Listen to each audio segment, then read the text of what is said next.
Penguin Random House Audio presents HyperFocus, how to be more productive in a world of distraction. This is the author, Chris Bailey. For Arden. Chapter 0. Why Focus Matters. Attention is everywhere. I'm writing these words over the sounds of clanging cutlery and muffled conversations at a small diner in Kingston, Ontario, Canada. I've always been a fan of people watching.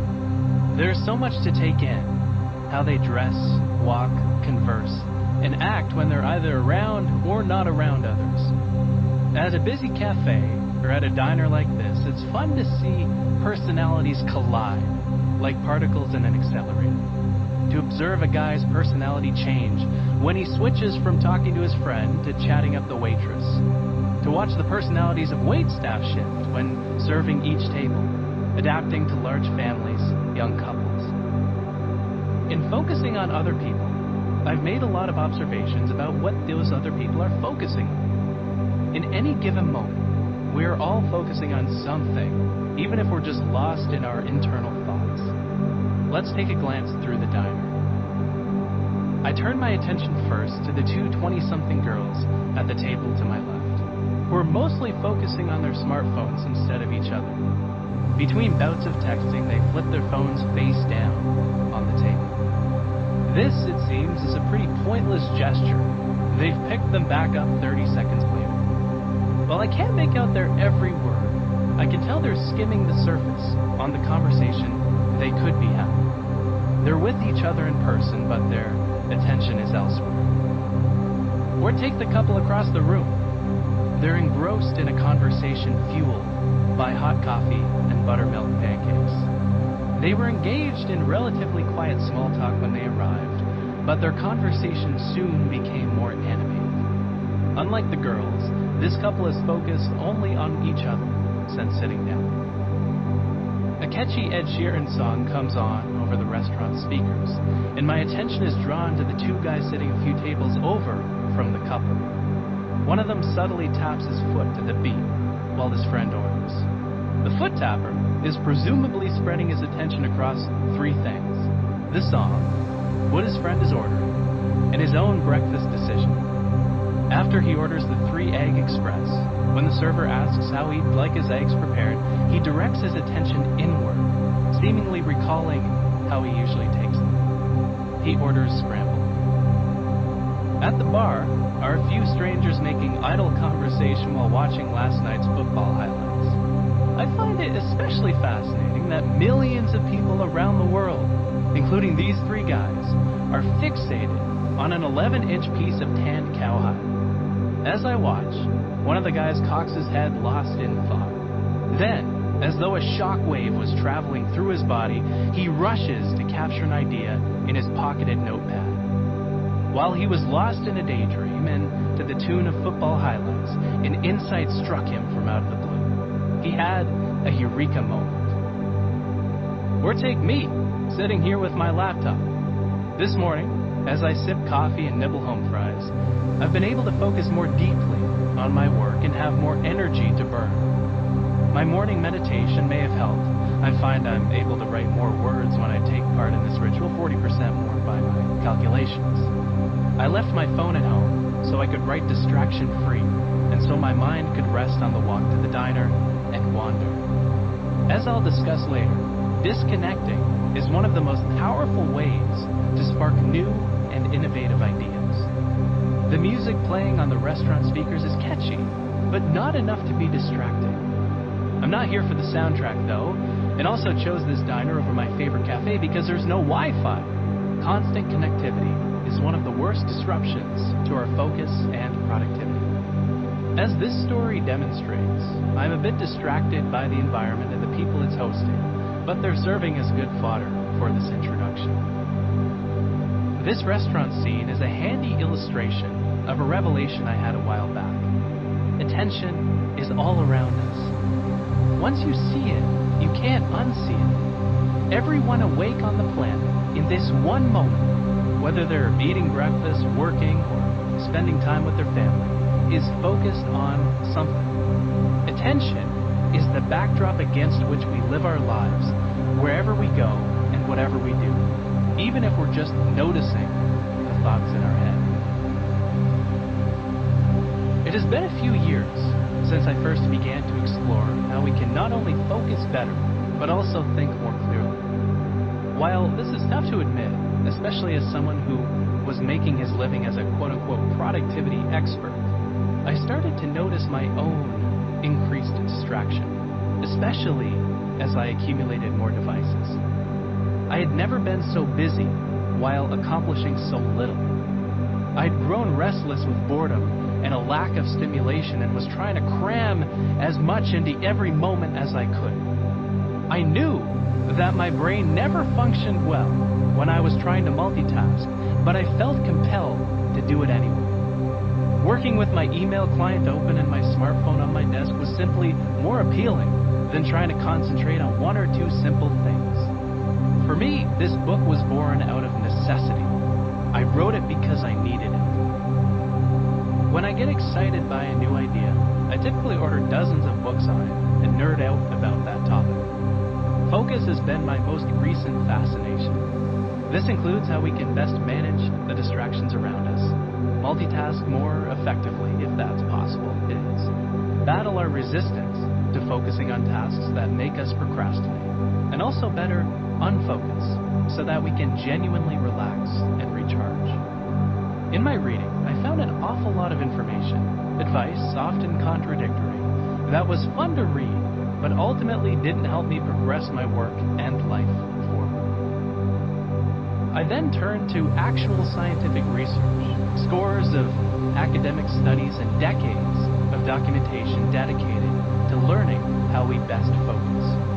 As a footnote, reading a research paper from front to back is way easier said than done, but pretty doable when you're interested in the topic. Curiously, research shows that what lets us focus when reading isn't the complexity of a paper or article, it's how interested we are in what we're reading. As I carefully read every study I could find, the focus folder on my computer became massive. I amassed tens of thousands of words of notes and began to identify the most practical, tactical lessons from them. I started speaking to the world's foremost attention researchers to get to the bottom of why we get distracted so easily and discover how we can get our stubborn minds to focus in a world of distraction. And I started to experiment with the research myself to see if it was actually possible to get a grip on my focus. What I discovered completely changed not only how I work, but also how I live my life. I began to see focus as not only a contributor to my productivity, but also a factor in my overall well-being. Surprisingly, I learned that one of the best practices for fostering my creativity and productivity was learning how to unfocus by paying attention to nothing in particular and letting my mind wander.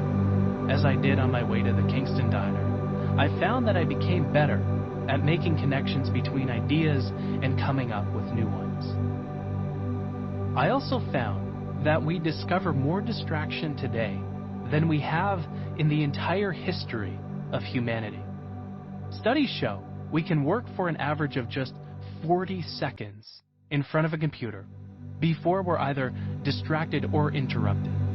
Needless to say, we do our best work when we attend to a task for a lot longer than 40 seconds. I went from viewing multitasking as a stimulating work hack to regarding it as a trap of continuous interruptions. While trying to do more tasks simultaneously, we prevent ourselves from finishing any one task of significance. And I began to discover that by focusing deeply on just one important thing at a time, hyperfocusing, we become the most productive version of ourselves. Above all else, I began to view attention as the most important ingredient we can add if we're to become more productive, creative, and happy at work and at home. When we invest our limited attention intelligently and deliberately, we focus more deeply and think more clearly. This is an essential skill in today's world, when we are so often in distracting environments and doing brain-heavy knowledge work. This audiobook takes you on a guided tour through my exploration of the subject of focus. I'll share not only the fascinating things I've learned, but also how to actually put those ideas to use in your own life. I've road tested all of them. Productivity research is great, but pretty useless when you don't act upon it. In this way, I see HyperFocus as a sort of science help audiobook, one that explores the fascinating research behind how you focus, but also bridges those insights with your daily life to explore ways you can manage your attention better to become more productive and creative. These ideas have changed one life, mine, and I know they can do the same for you too. On the surface, the results can seem a bit like magic, but magic stops being magic the moment you know how it's done. Chapter 0.5: How to better focus on this book. Listening to this book is your first chance to put your focus to the test. And the more attention you can dedicate to it, the more you'll get out of the time spent on it. Let's begin on a practical note with 7 ways to focus more deeply while listening. But first, a quick comment. If I've learned one thing from my research, it's that productivity is highly personal. Everyone is uniquely wired and has different routines. As a result, not all productivity tactics will mesh comfortably with your life. Not to mention the fact that you may simply not want to follow some of the advice I offer. Experiment with as many of these focus tactics as you can and adopt whatever works for you. 1. Put your phone out of sight. When your mind is even slightly resisting a task, it will look for more novel things to focus on. Our smartphones are a great example. They provide an endless stream of bite-sized, delicious information for our brains to consume. As I'll discuss later, distractions and interruptions are infinitely easier to deal with before they become a temptation. Start seeing your smartphone for what it really is, a productivity black hole that sits in your pocket. To focus on this book, I recommend leaving your device in another room or turning on airplane mode if you're using it to listen to this book. It may take your brain a few minutes to adjust to not having your phone or pad attached at your hip, but trust me, it's worth powering through that initial resistance. It's never healthy to be dependent on something, addictive, shiny, rectangular devices included. Side note, here's a fun experiment to dive deeper into this idea. Over the span of a day or two, pay attention to the number of times you instinctively pull out your phone. How are you feeling, and what compels you to reach for it? Are you trying to distract yourself during a long elevator ride? Are you avoiding a boring task like updating your quarterly budget? By noting the times you habitually reach for your phone, you'll gain insight into which tasks you resist the most and how you're feeling in those moments. 2. Mind your environment. Look up and around you. Where are you listening to this audio? How likely are you to be distracted or interrupted as you listen? And is there a place you can go to avoid those distractions?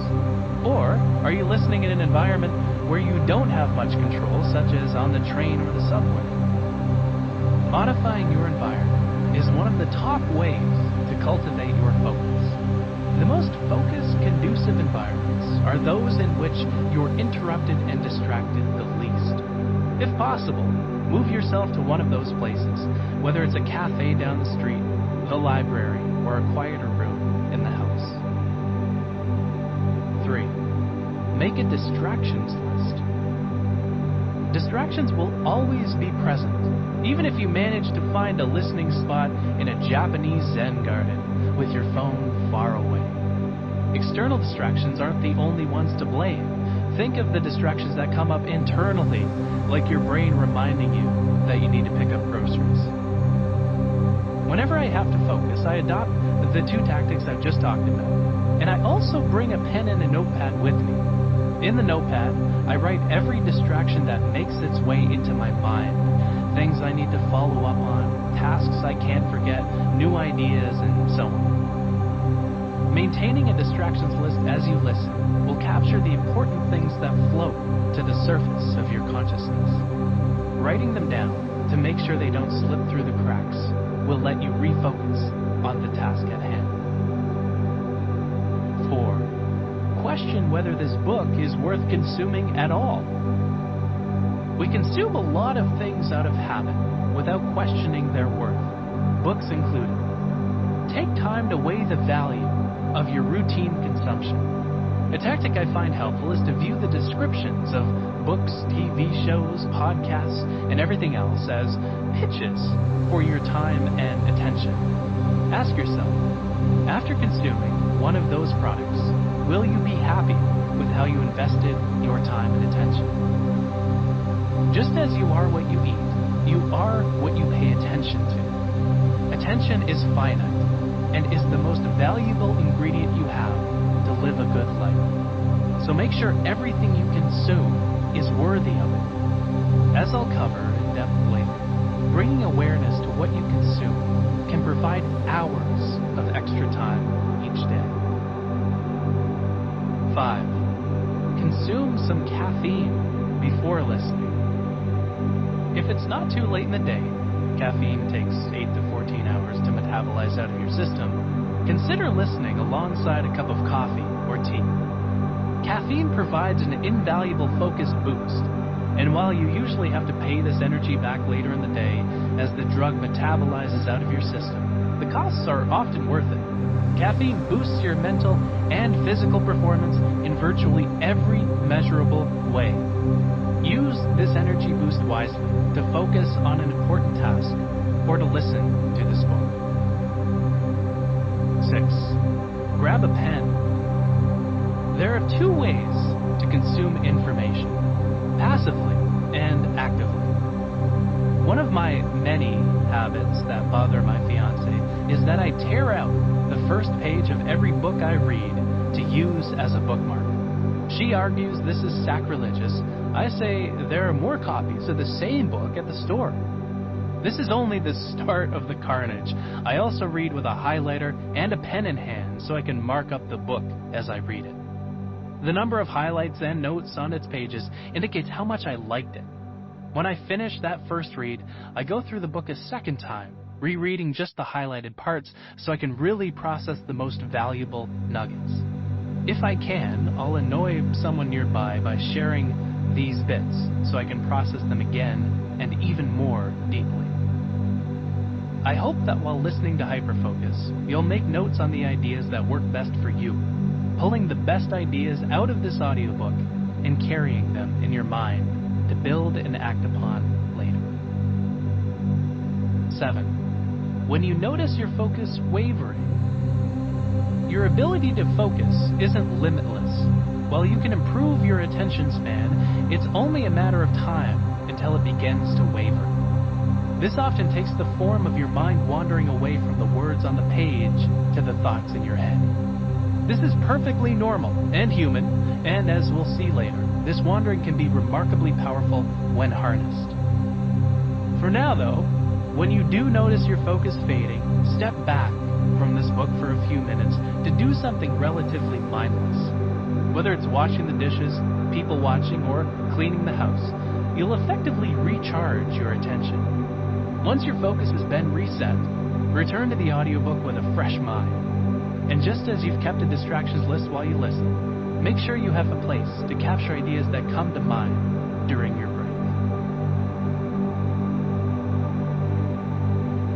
Part 1. HyperFocus.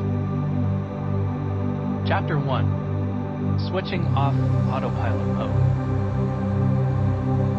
Autopilot mode. Right now, there's a good chance that you're focused on this audiobook. But how did you get here? Looking at the books in my own library, I've learned about most of them through recommendations from friends, podcast appearances by the author, or having loved a similar book. Most of us don't deliberately plot out which element of our lives we want to improve before settling on an audiobook that will help us address that issue. We often arrive at those reading decisions because of a confluence of events. Take, for example, the last book I read. One day, I was riding in a taxi whose driver had the radio on, and I heard an interview with the author. Later, a friend tweeted about that book twice. This accumulation of mentions led to my eventual decision to buy the book. The process as a whole was anything but deliberate. Our not plotting out in detail everything we do and every decision we make is, for the most part, a good thing. I made the series of decisions involved in purchasing many of my books in autopilot mode. Autopilot mode enables us to keep up with the demands of our life. For example, imagine if every email response required you to draft your answer in a new Word document. From there, you'd have to reread it several times, send it to your significant other for improvements, and print it once or twice to do line edits, only to arrive several hours later at a final, eloquent, "Sure, sounds good."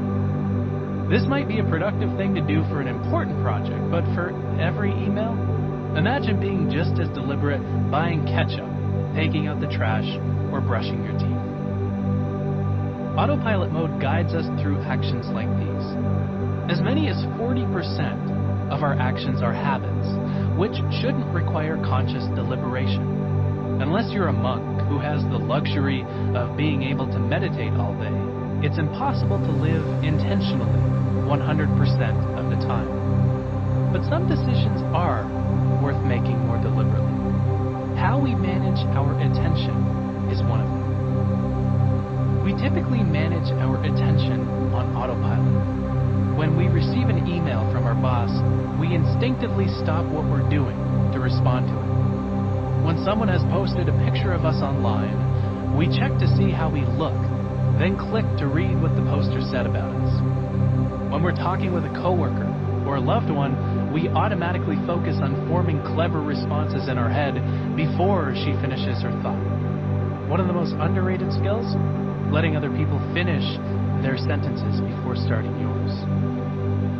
Here's a simple exercise that'll take you 30 seconds. Come up with an honest answer to this question. Throughout the day, how frequently do you choose what to focus on? In other words, roughly how much of your time do you spend deliberately and with intention, deciding in advance what you want to do and when you'll do it? Most people don't fare too well with their answers. We lead busy lives, and at most, we only occasionally choose to focus on something intentional. When we catch ourselves daydreaming, sense that we've been procrastinating, fall into the trap of bouncing around the same several apps or websites, or realize we've zoned out while watching our kids. After we snap out of autopilot mode, we consider what we really ought to be doing and make the effort to realign our neurons to focus on that instead. While falling into autopilot mode can help us keep up with the pace of work and life, attention is our most limited and constrained resource. The more we can manage our attention with intention, the more focused, productive, and creative we become. A day in autopilot mode. The environments in which we live and work, unfortunately, have their own agenda for claiming our attention, bombarding us with alerts, notifications, beeps, and buzzes. This steady stream of interruptions prevents us from diving into any one thing properly. After all, it isn't long before we're presented with another email that feels just as urgent. If you're still here, you're probably better at focusing than the average person. Listening to an audiobook requires a good deal of attention, and with attention becoming a rare commodity, fewer people are able to devote themselves to listening without distraction. But it's worth quickly asking, how much of your attention are you directing to what I'm saying in this moment? Are you focused on it 100%? 85%? 50%? How has your level of focus changed over time, especially as you moved from one environment to another? How frequently has your mind wandered from what I'm saying to the thoughts in your head, eyes skimming focus-free until you caught yourself and tuned back in? Even the most experienced, focused readers have these mind-wandering episodes. As a footnote, curiously, research shows that our eyes actually scan the page more slowly when our mind is wandering. Our eyes and our mind are tightly coupled. Becoming aware of when your scanning begins to slow will help you halt these mind-wandering episodes with greater ease. Future developments in technology could lead to tablets and e-readers that catch our mind-wandering episodes before we do. It's not unusual to have a hard time focusing. There are countless everyday examples of how little control we have over our attention in our daily lives. Take, for example, the following. How our mind refuses to shut off when we're laying in bed at night. While a large part of us wants to sleep because we have things to do in the morning, our mind insists on reliving the entire day. How our mind brings up cringeworthy memories at the worst possible times. Where do these thoughts come from? How incredible ideas and insights come to us while our mind is wandering in the shower, but the same insights don't strike when we need them the most. How we find ourselves having forgotten our reason for entering the kitchen or bedroom. Why did we lose our grip on our original intention? How we can't focus on something when we want to, like writing a report that's not on a deadline. Or why we procrastinate and focus on things that aren't productive instead of spending our time productively. How we find ourselves in bed bouncing around between a loop of the same 5 smartphone apps, checking for updates again and again until we snap out of our trance. We may fall into a similar mindless loop on the internet, switching between news websites, IM conversations, and social media. How we're unable to stop worrying about certain things until they're resolved or vanish into the ether. As you listen to HyperFocus and learn to focus more deliberately, these lapses will make a lot more sense, and you'll even learn how to prevent them. The 4 types of tasks. In many ways, managing your attention is like choosing what to watch on Netflix. When you first launch the website, you're presented with a landing page highlighting just a few of the many shows that are available. The Netflix homepage is like a fork in the road, only instead of 2 paths forward, there are thousands. Taking some of those paths will leave you feeling happy, some will mindlessly entertain you, and others will teach you something useful. Deciding where to direct our attention presents a similar fork in the road, only the pathways lead to the innumerable things on which we can choose to focus. Right now, you're absorbed in this audiobook, but if you look around you, you'll see many alternative objects of attention. Some are more meaningful and productive than others. Focusing on this audiobook is probably more productive than focusing on your smartphone, the wall, or the music in the background. If you're grabbing breakfast with a friend, focusing on him or her is infinitely more rewarding than watching the football highlights playing in the background. When you tally up all of the potential things on which you could focus in your external environment, there is truly an overwhelming number of options. And that's not even counting the trivia, ideas, and memories in your own head.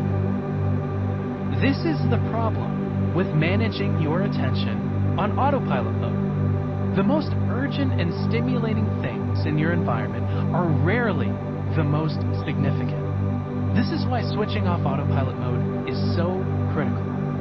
Directing your attention toward the most important object of your choosing, and then sustaining that attention, is the most consequential decision we will make throughout the day. We are what we pay attention to. To make sense of all the things bidding for our focus, it's helpful to divide our tasks into categories. I'll discuss focus here largely as it pertains to work, but these ideas apply just as much to your life at home, as several sections later in the audiobook will explore. There are two main criteria to consider when categorizing what to focus on. Whether a task is productive, you accomplish a lot by doing it, and whether a task is attractive, fun to do, or unattractive, boring, frustrating, difficult, etc. Imagine a 2x2 grid that divides up the 4 types of tasks in our work. On the top, tasks are split up as either unattractive or attractive. On the left of this grid, tasks are split up as either productive or unproductive. Anything productive and unattractive is necessary work. Anything productive and attractive is purposeful work. Anything unproductive and unattractive is unnecessary work. And anything attractive and unproductive is distracting work. I'll refer to this grid quite often, so let's quickly take a look at each of the 4 categories of tasks. Necessary work includes tasks that are unattractive yet productive. Team meetings and calls about your quarterly budget fall into this quadrant. We usually have to push ourselves to do this type of work. Unnecessary work includes the tasks that are both unproductive and unattractive, like rearranging the papers on your desk or the files on your computer. We usually don't bother with these tasks unless we're procrastinating on doing something else or resisting a task that falls into the necessary work or purposeful work categories. Spending time on unnecessary work tasks keeps us busy, but such busyness is just an active form of laziness when it doesn't lead to actually accomplishing anything. Distracting work includes stimulating, unproductive tasks, and as such is a black hole for productivity. It includes social media, most IM conversations, news websites, water cooler chats, and every other form of low-return distraction. These activities can be fun, but should generally be indulged in small doses. The better you become at managing your attention, the less time you'll spend in this quadrant. The remaining category is purposeful work, the productivity sweet spot. These are the tasks we're put on earth to do, the tasks we're most engaged in as we do them, the tasks with which we make the largest impact. Very few tasks fit into this category. Most people I've encountered have 3 or 4 at most. Doing good work in this category usually requires more brain power, and we are often better at these types of tasks than other people are. An actor's most purposeful tasks might be to rehearse and perform. A financial advisor's purposeful tasks might be to make investments, meet with clients, and educate herself on industry trends. A researcher's most important tasks might include designing and running studies, teaching, and applying for funding. My most important tasks are writing books and blog articles, reading research to encounter new ideas, and giving talks. In your personal life, your purposeful tasks might include spending time with your kids, working on a side hustle, or volunteering with a local charity. A perfectly productive person would focus on only work that's productive. If things were that simple, though, you wouldn't need this audiobook. As you've no doubt noticed, sticking within the borders of necessary and purposeful work is much easier said than done. Every day, tasks from all 4 quadrants compete for our attention. Working on autopilot means we are more prone to falling prey to the unnecessary and distracting ones, and often spend time on necessary and purposeful work only when we're on deadline. I noticed something interesting as I applied the research in this book to my own life. As time passed, I began to spend less time on autopilot and focused more attention on my most purposeful and necessary tasks. As you become more deliberate about managing your attention, I think you'll find the same to be true for your work. Side note, here's an immediate way to improve your productivity. divide up your work tasks based on the 4 categories into this same grid. This simple activity will give you an incredible awareness for what's actually important in your work. Because I'll return to the grid often going forward, divvying up your work activities based on whether they're productive and attractive will be valuable as you make your way through the audio. There's a printable chart you can use to do this on the website for this audiobook at hyperfocusbook.com. Chapter 2. The Limits of Your Attention. Without selective interest, experience is utter chaos. William James. Your focus determines your reality. Qui-Gon Jinn, Star Wars Episode 1, The Phantom Menace. The boundaries of your attention. Our attention is the most powerful tool we have to live a good life and get stuff done. But our ability to focus is constrained in 2 main ways. First, there's a finite limit to how many things we can focus on. That limit is smaller than you might think. If we could actually focus on more tasks simultaneously, we'd be able to do far more in the moment, memorizing someone's phone number while playing the piano, carrying on a conversation with 2 people and responding to an email on our phone. Realistically, we can, at most, do 1 or 2 of these things well at the same time.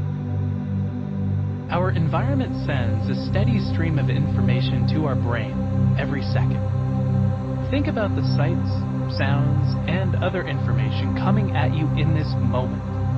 And you'll realize there is a nearly infinite number of items at which you could direct your focus.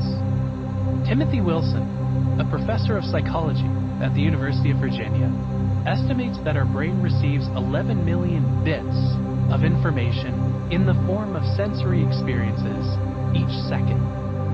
But how many of these 11 million bits can our minds consciously process and focus on at once? Just 40 of them. Not 40 million or 40,000, but 40. When we choose what to focus on, we're effectively sipping from a fire hose. One conversation, for example, consumes the majority of our attentional bits, which is why we can't carry on 2 at once.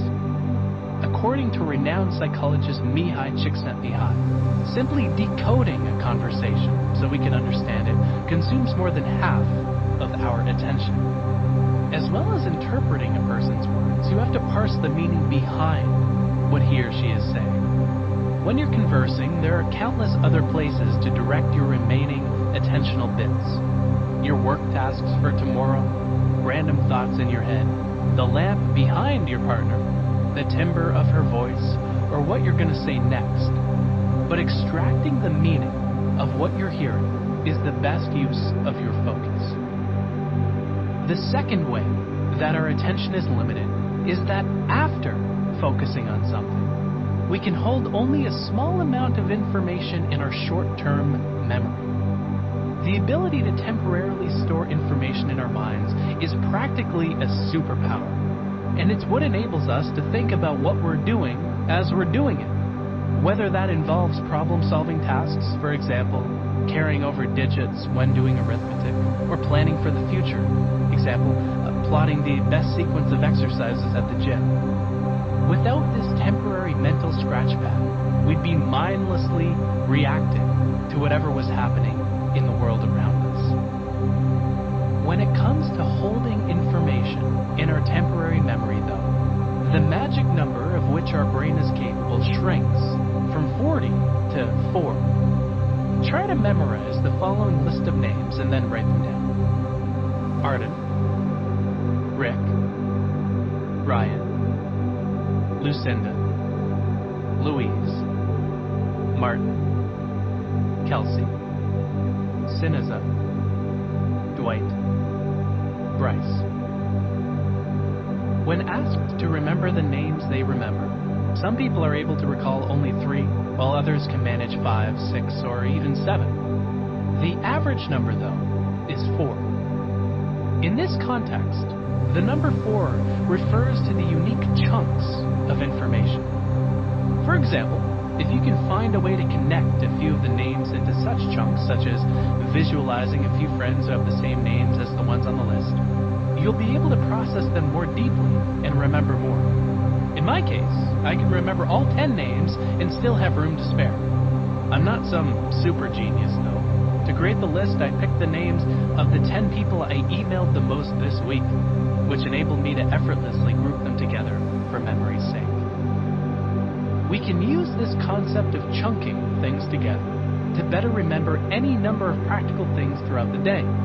This morning I was listening to an audiobook while getting groceries, a difficult combination to do simultaneously. I needed to buy 3 things: celery, hummus, and crackers.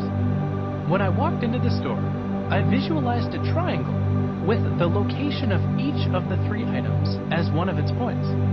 Instead of struggling to remember my grocery list independently, I was able to walk the triangle. Visualizing a meal consisting of the same 3 ingredients would have done the trick too, and is probably an even simpler idea. Our lives are generally structured around the fact that we're able to hold at most 7 pieces of unique information in our short-term memory. You need look no further than the world around you to see evidence of how we organize data into mentally orderly units. Start with the number 2. There are countless examples in pop culture that show the power of the pair. We can easily hold 2 things in memory at once, so it's no accident that combinations of 2 are found everywhere, from dynamic duos like Batman and Robin to Bert and Ernie to Calvin and Hobbes. The number 3 also fits comfortably in our attentional space. We award 3 Olympic medals and grow up with stories like Goldilocks and the 3 Bears, the 3 Blind Mice, and the 3 Little Pigs. The list goes on. We divide these stories into 3 parts: the beginning, the middle, and the end, and have sayings like good things come in 3s, celebrities die in 3s, and 3rd time's the charm. We also group ideas into 4s, the 4 seasons, 5, the 5 love languages, 6s, the 6 sides of a die, and 7s, days of the week, deadly sins, and wonders of the world.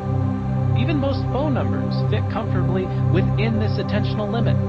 One set of 3 numbers, or maybe 4 if you're in the United Kingdom, followed by another 4 digits, making the full number easy to hold in your mind as you dial. You have to dig deep to find common examples of groups larger than 7. Meet your attentional space. Attentional space is the term I use to describe the amount of mental capacity we have available to focus on and process things in the moment. Our attentional space is what we're aware of at any given time. It's the scratch pad or clipboard in our brain that we use to temporarily store information as it's being processed. Attentional space allows us to hold, manipulate, and connect information simultaneously and on the fly. When we choose what to pay attention to, that information occupies our short-term memory, and our attentional space ensures it's kept active so we can continue to work with it. Together, our focus and attentional space are responsible for most of our conscious experiences. If your brain were a computer, your attentional space would be its RAM. Technically speaking, researchers refer to this space as our working memory, and the size of this space as our working memory capacity. We'll discuss attentional space in considerable depth in HyperFocus. Given that this space is so small and can hold only a few things at once, it's essential we manage it well. Even when we're daydreaming and focusing on nothing in particular, we fill our attentional space. When we focus on a conversation we're having, that conversation claims our complete attentional space, at least when it's interesting. Streaming a video while cooking dinner crams both these tasks into our attentional space. When we retrieve a memory or fact, like a friend's birthday or the name of the song from our long-term memory, this information is temporarily loaded into our attentional space for when we need it. This space holds everything that you're aware of. It's your entire conscious world. I find reading and the science that studies how it fills attentional space a particularly fascinating subject. If you're truly paying attention to what I'm saying, you have almost no attentional space remaining for other tasks. Just as you don't have sufficient attentional space to both text and drive, you can't text while you read. Either of these two tasks alone requires too much focus to fit comfortably in your attentional space. At best, you might be able to drink a cup of coffee while reading, but there's a chance it could get cold if you become too immersed in the text, or you might spill some on the book when you try and fail to do both. As you read, your brain is hard at work, converting the raw bits of perceptual information into facts, stories, and lessons that you remember and internalize. After your eyes register the waves of light emanating from the page, your mind generates words from them. These words temporarily fill your attentional space. You then begin connecting the words to form syntactic units and clauses, the fundamental building blocks of sentences. Finally, using your attentional space as a scratch pad, your brain groups those combinations of words together into complete ideas so you can extract their higher level meaning. Sentence structure can influence this process and slow down or speed up how quickly you read. Much as the world doesn't combine many groups of data into sets larger than 7, every book is structured to accommodate a reader's restricted attentional space. Sentences have a limited length and are punctuated by commas, semicolons, and dashes. According to one study, the period at the end of a sentence is the point when our attentional space, quote, stops being loaded, and what has been present in it up to that moment must be in some way stored in a summarized form in a short-term memory. Your attention is constantly synced to what you're reading or doing. Here's an interesting example. You even blink in accordance with where your attention is directed. You normally blink 15 to 20 times a minute, but do so during natural breaks in your attention, such as at the end of a sentence when reading, at pauses in an audiobook, or at break points when watching a video. This blinking rhythm happens automatically. All you have to do is pay attention to what you're reading, and your brain's attentional space takes care of the rest. What's filling your attentional space? Let's do a quick check-in. What's occupying your attentional space at this moment? In other words, what's on your mind? Are this audiobook and your thoughts about it consuming 100% of your attentional space? If so, you'll process it faster and better. Are you devoting a third of your attention to thinking about the smartphone by your side? Is part of your mind planning what you'll do after completing this chapter, or distracted by something you're worried about? Are these concerns or anxieties popping up out of nowhere? Directing your mental gaze to what is currently occupying your attentional space can be an odd exercise, as we rarely notice what has taken hold of our attention, but spend most of our time totally immersed in what we're experiencing. There's a term for this process: meta-awareness. Becoming aware of what you're thinking about is one of the best practices for managing your attention.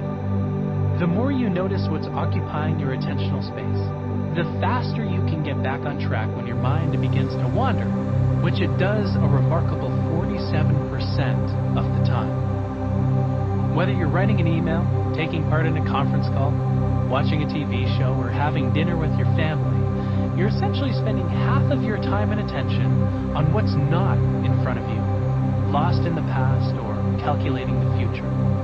That's a lot of time and attention to waste. While there is immense value in letting your mind scatter, most times we do better to focus on the present. Side note, this is essentially what mindfulness is: noticing what your mind is full of, what you're thinking, feeling, and perceiving at any given moment. Mindfulness adds another important dimension to the mix: not judging what you're thinking about. When you become aware of what is occupying your mind, you realize it could come up with some pretty crazy stuff, not all of which is true, like the negative self-talk that sometimes takes root in your head. Everyone's mind does this on some level, so you shouldn't sweat it too much or take all of your thoughts too seriously. As one of my favorite writers, David Kane, puts it, quote, "All thoughts want to be taken seriously, but few warrant it." End quote. Simply noticing what is occupying our attentional space has been shown to make us more productive. One study asked participants to read a detective novel and try to solve the crime. It compared readers whose minds wandered without awareness to those whose minds wandered consciously. Solve rates were substantially higher for the group that was aware that their minds had wandered. We perform significantly better on every task when we're aware that our mind is wandering. If you pay attention to what's on your mind, which is admittedly hard to do for more than a minute or so, you'll notice that the content of your attentional space is constantly changing. You'll understand that it truly is a scratch pad, with thoughts, tasks, conversations, projects, daydreams, conference calls, and other objects of attention continually passing through. You'll also find that your attentional space expands and shrinks depending on your mood. Objects of attention fade from this space just as quickly as they came, usually without your awareness. For all the power it provides, the content of your attentional space is ephemeral. Its memory lasts for an average of just 10 seconds. Tasks that pair well. So what exactly can fit comfortably within attentional space? Tasks take different amounts of attentional space depending on their complexity. A meaningful conversation, as opposed to a casual one, fills up most, if not all of it. That conversation will suffer as a result of trying to cram too many other things into your attentional space.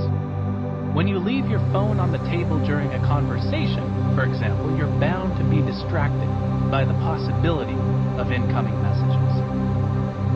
Not all tasks require this much attentional space. There are two types of tasks in our life and work. Habits, which we can perform without much thought and require minimal attentional space.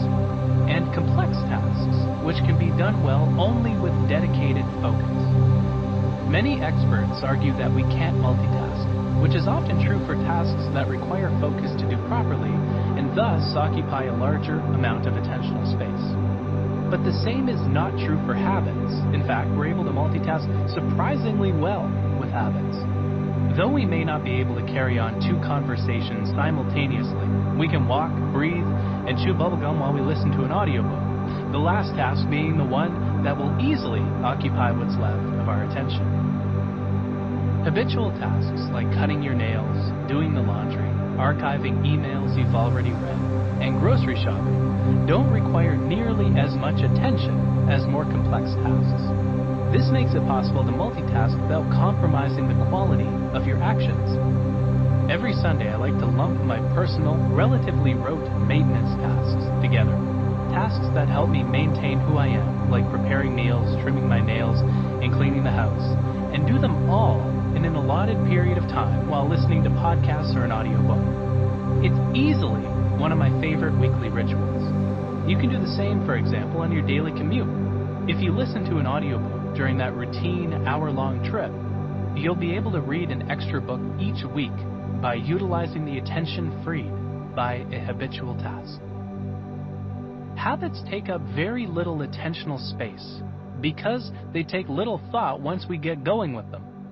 As cognitive neuroscientist Stanislav Dohana, author of Consciousness in the Brain, told me, quote, "If you think of habits, such as playing the piano, dressing, shaving, or driving on a familiar route, these are so automatic that they do not seem to prevent any conscious thought," end quote. He says that while habits like these may require some level of conscious initiation, once we begin the behavior, the rest of the process takes care of itself. We may need to make conscious decisions occasionally, such as when we're getting dressed and our usual Tuesday outfit is in the wash, but after that intervention, we can switch back to the rest of the habit sequence without much thought.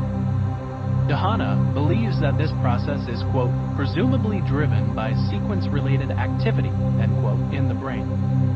The brain even assists when we try to do more than one habitual thing simultaneously by rerouting blood flow away from the prefrontal cortex, the brain's logic center, to the basal ganglia, which helps us run through the habitual sequences of daily routines.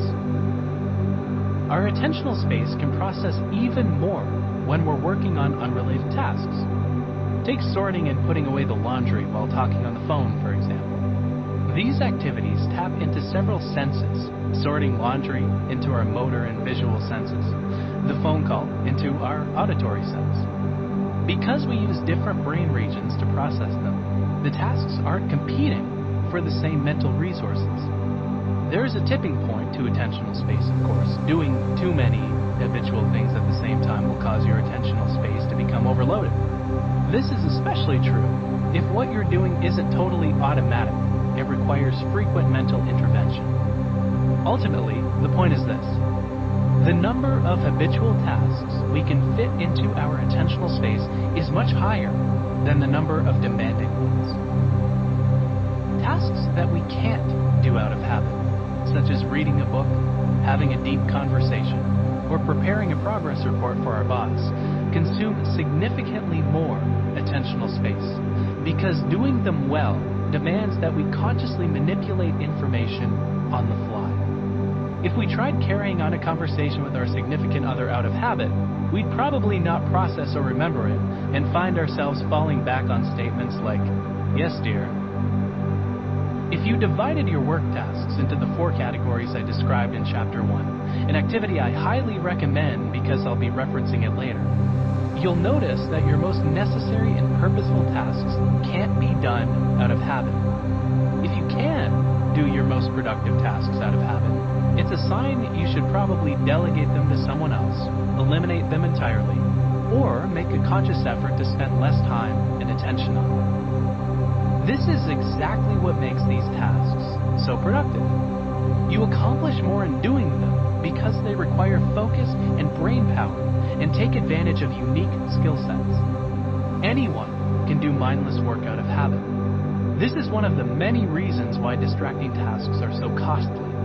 While these tasks are attractive and stimulating, think watching Netflix after a long day at the office instead of grabbing dinner with a friend, they steal precious time from your most productive work.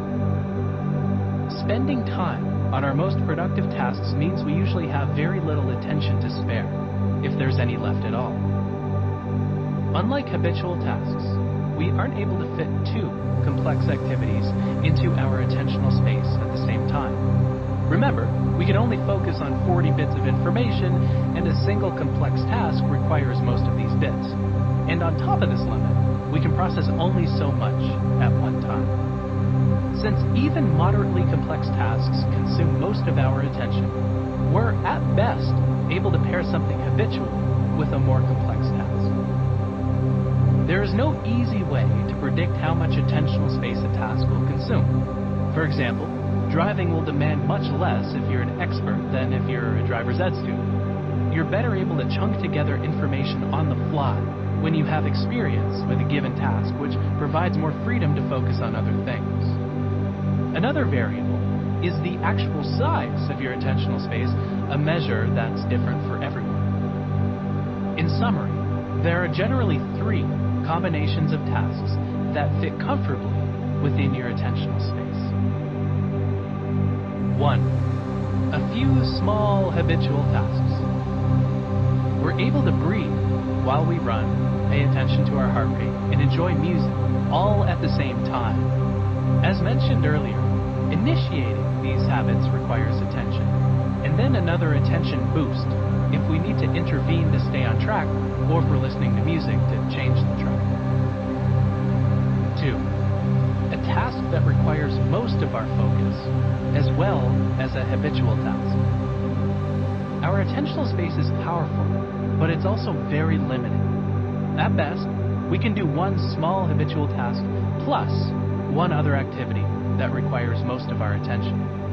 2 examples: listening to a podcast or audiobook while doing maintenance tasks, or playing a simple, repetitive game on a phone while listening to an audiobook. Filling the rest of your attentional space with habitual, mindless tasks is often not the best way to use spare attention. So when possible, avoid loading it to the brim. 3.